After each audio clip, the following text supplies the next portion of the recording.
PSI મુખ્ય પરીક્ષાની અંદર એક સરસ મજાનો ક્વેશ્ચન પૂછાયો છે કે એક વ્યક્તિને એક પાનું ટાઈપ કરવા માટે 8 મિનિટ લાગે છે, એટલે કે 8 મિનિટની અંદર એક પેજ ટાઈપ થાય છે.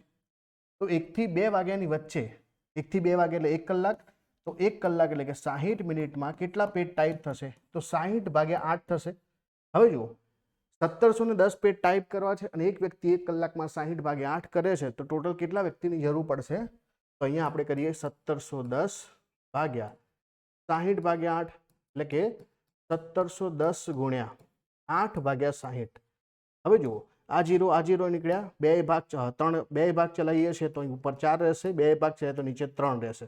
હવે 3 ભાગ ચલાવીએ તો 3 પંચા 15, 2 વધ્યા છે 7 તરી 21 એટલે કે 57, અને 57 ગુણ્યા 4, 7 ચોક 28 વધી પડી 2, 5 ચોક 20 ને 2 22, તો 228 વ્યક્તિની જરૂર પડે. તો આમાં એક પણ જવાબ નથી, તો અહીંયા આવશે ઉપરોક્ત પૈકી એક પણ નહીં.